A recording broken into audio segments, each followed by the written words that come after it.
परियोजना यानी कि एमडीपी प्रोजेक्ट के बारे में बात करेंगे, जिसका की थीम है, विषय है वस्त्र एवं परिधान, क्लोथ्स एंड ड्रेसेस। तो चलिए स्टार्ट करते हैं वीडियो को। तो जब भी हम कोई प्रोजेक्ट बनाते हैं उसके लिए कवर फाइल बनाना जरूरी होता है। ये मैंने हिंदी की कवर फाइल बनाई है। रिलेटेड टू सब्जेक्ट मैंने यहाँ लिखा है हिंदी। ये हिंदी से रिलेटेड ही कुछ चित्र यहाँ चिपका दिए हैं। फाइल बनाते समय आप ये ध्यान रखिए कि आप जो पेज का साइज ले रहे हैं वो आपकी फाइल से बाहर ना निकले। आप कोई भी फाइल उसमें यूज कर सकते हैं, ऑफिस फाइल भी यूज कर सकते हैं और मार्केट में जो प्रोजेक्ट फाइल्स आती है उन्हें भी यूज कर सकते हैं। ये मैंने ऑफिस फाइल के ऊपर ही कवर चढ़ाकर इसको बनाया है। तो चलिए, ये तो हो गया कवर पेज।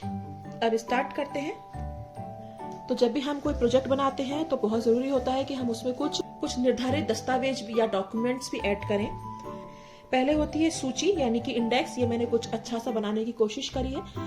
इंडेक्स में पेज 1 पर आएगा टाइटल पेज यानी कि शीर्षक पृष्ठ, जो ये मैंने बनाया है। आगे बात करेंगे इसके बारे में। फिर प्रमाण पत्र आएगा। पेज 3 पर आएगा अभिस्वीकृति यानी एक्नॉलेजमेंट। पेज 4 पर आएगा नाम पत्र यानी कि आपकी नेम स्लिप। और फिर आएगा दिशा निर्देश यानी कि गाइडलाइंस। फिर यहाँ पर आपकी गतिविधियां आएंगी। गतिविधि 1, 2, 3, 4 यहाँ इस तरह से आप बना लेंगे। प्रश्न हो गई आपकी सूची। इसका वीडियो भी आप मेरे चैनल पर चेक कर सकते हैं। तो ये शीर्षक पृष्ठ मैंने बनाया है हिंदी का। वस्त्र एवं परिधान, हिंदी से रिलेटेड चित्र यहाँ है। वस्त्र और परिधानों से रिलेटेड चित्र यहाँ है। यह डाउनलोडेड है, आप हाथ से भी ड्रॉ करके और कलर करके बना सकते हैं। अगर आपको इसी की सॉफ्ट कॉपी चाहिए तो मुझे कमेंट सेक्शन में अपने ईमेल एड्रेस के साथ लिख सकते हैं, मैं आपको लिंक प्रोवाइड कर दूंगी। फिर आता है प्रमाण पत्र। ये प्रमाण पत्र आपने भरना नहीं है, सिर्फ लगाना है। फिर है अभिस्वीकृति यानी कि एक्नॉलेजमेंट। फिर है आपकी नेम स्लिप। नेम स्लिप को भी मैंने कुछ अलग सा बनाने की कोशिश करी है। इसका वीडियो भी आप मेरे चैनल पर चेक कर सकते हैं। और फिर यहाँ पर दिशा निर्देश कि आपको किस तरह से बनाना है। ये हो गए दस्तावेज। और यहाँ से हमारी गतिविधियां शुरू होती हैं। गतिविधि नंबर 1 है, विभिन्न मौसमों में पहने जाने वाले परिधानों की सूची बनाओ व चित्र भी चिपकाओ। जो अलग अलग मौसमों में हम परिधान कपड़े पहनते हैं उनकी आपको सूची बनानी है कि हम सर्दियों में कौन से पहनते हैं, गर्मियों में, बरसातों में, और उनके चित्र भी यहाँ चिपकाने हैं। ये डाउनलोडेड है, आप हाथ से भी बना सकते हैं इनको। तो देखिए, सर्दी में हम क्या क्या पहनते हैं। गर्म मोटे कपड़े जैसे स्वेटर, कोट, जुराबे, टोपी, दस्ताने, मफलर। गर्मी में पहनते हैं सूती हवादार परिधान जैसे धोती, कुर्ता, सलवार कमीज, फ्रॉक, पैंट कमीज आदि। बरसात में हम क्या पहनते हैं, बरसाती जूते। तो इनसे रिलेटेड आप यहाँ पर ये चित्र लगा देंगे और लिख देंगे सर्दियों के कपड़े, गर्मियों के कपड़े, बरसात के कपड़े। इस तरह से आप कर लेंगे। ये है एक्टिविटी नंबर, गतिविधि नंबर 1। गतिविधि नंबर 2 है, कपड़ों के लिए उपयोग में आने वाले सामानों के चित्र चिपकाकर लेख लिखो। कपड़ों से रिलेटेड जो भी शब्द हैं उनको लिखना है और उनके चित्र चिपकाने हैं, और उनसे संबंधित हम लेख भी लिख सकते हैं। मतलब ये किस लिए यूज होता है, इसका क्या यूज है, ये क्यों यूज होता है, कहाँ से मिलता है, इस तरह लेख भी लिख सकते हैं। मैंने खाली कपड़ों से संबंधित शब्दों का यूज किया है, आप इन पर लेख भी लिख सकते हैं। कपड़ों की बनवाई, सिलाई, कढ़ाई, सफाई व रखरखाव के लिए निम्नलिखित सामान उपयोग में लाए जाते हैं। बनवाई के लिए कपास यानी कॉटन, रेशम, ये रेशम, ऊन है ना, जूट, ये जूट है, ये यूज होते हैं। सितारे, मोती सितारे लगाते हैं हम कपड़ों पर। बक्से यूज करते हैं, अलमारी यूज करते हैं, इत्र यूज करते हैं, सेंट साबुन यूज करते हैं, नील यूज करते हैं कपड़ों के लिए। हथकरघा मतलब ये हैंडलूम यूज करते हैं। सिलाई मशीन हम यूज करते हैं। धागा हम यूज करते हैं। बटन यूज करते हैं। सुई धागा यूज करते हैं। लेस यूज करते हैं। तो ये हो गए कपड़ों से रिलेटेड कुछ शब्द, और उनसे इन पे आप लेख भी लिख सकते हैं। तो ये थी आपकी गतिविधि नंबर 2। गतिविधि नंबर 3 है, विभिन्न व्यवसायियों द्वारा पहने जाने वाले गणवेशों के चित्र या मॉडल बनाकर व्यवसायियों के नाम लिखो। डिफरेंट ऑक्यूपेशंस में जो लोग यूनिफॉर्म्स पहनते हैं, गणवेश मतलब यूनिफॉर्म्स, उनके चित्र बनाने हैं। आप एक मॉडल भी बना सकते हैं साथ में। तो उनके चित्र मैंने यहाँ बनाया, मॉडल आप बनाएंगे। और व्यवसायियों के नाम भी लिखने हैं आपको। अध्यापक सिंपल पैंट शर्ट पहनते हैं। चिकित्सक ये सफेद कोट पहनते हैं। परिचालिका यानी कि नर्स, वकील ये काला कोट पहनता है। या यहाँ पर ये सैनिक है, सैनिक हरे कपड़े पहनते हैं। जज ऐसे सफेद कपड़े पहनते हैं। ये परिचालिका का, नर्स का ड्रेस हो गया, यूनिफॉर्म हो गया। ये डाकिया का ब्राउन ड्रेस होता है।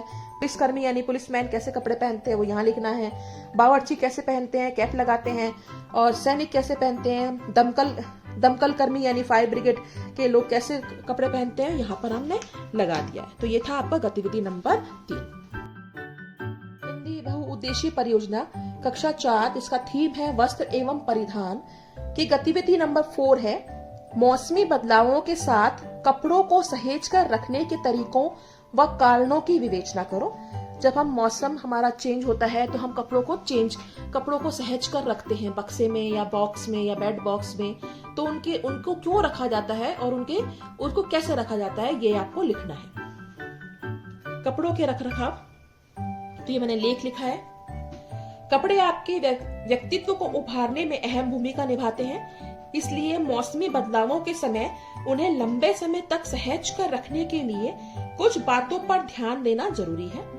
जैसे कपड़ों को लंबे समय तक बेहतर स्थिति में बनाए रखने के लिए उन्हें फैब्रिक के हिसाब से धोकर रखना चाहिए। ऊनी और सिल्क के कपड़ों को सिर्फ ड्राई क्लीन कराना चाहिए और इन्हें उचित तापमान पर प्रेस करना चाहिए।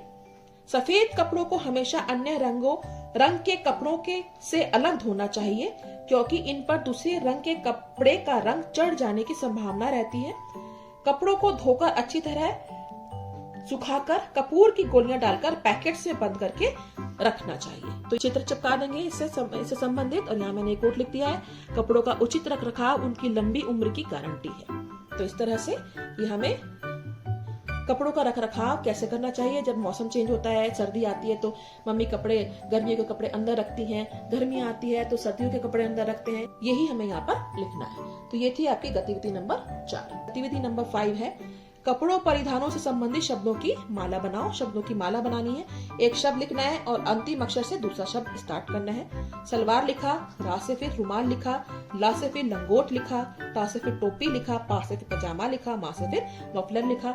संबंधित चित्र भी यहाँ पर मैंने चिपका दिए। तो ये थी आपकी गतिविधि नंबर 5। ये चित्र जरूरी नहीं है कि आप कंप्यूटर से डाउनलोड करें, हाथ से भी बनाकर लगा सकते हैं। तो ये गतिविधि नंबर 5। इसके बाद आती है मेरी सीख। इस प्रोजेक्ट से मैंने क्या सीखा। तो ये देखिए, मैंने फ्रॉक का चित्र बनाया है और उसके ऊपर लिखा है मैंने क्या क्या सीखा। यह परियोजना मेरे लिए बहुत ही उपयोगी रही। इससे मैंने विभिन्न परिधानों और उनके रखरखावों के बारे में सीखा। विभिन्न व्यवसायियों द्वारा पहने जाने वाले गणवेशों की भी जानकारी का भी ज्ञान हुआ। इस अत्यंत उपयोगी परियोजना के लिए मैं अपने प्रधानाचार्य जी, अध्यापिका जी व माता पिता को धन्यवाद करूंगा या करूंगी। और यहाँ आप अपना नाम लिखेंगे। तो ये यहाँ पर मैंने संबंधित एक कोट भी लिख दिया है। विदेशी कपड़ों पर रहता है अब पूरा ध्यान, लोग भूलने लगे हैं भारतीय परिधान। तो हमें अपनी भारतीय संस्कृति के अकॉर्डिंग ही कपड़े पहनने चाहिए। आप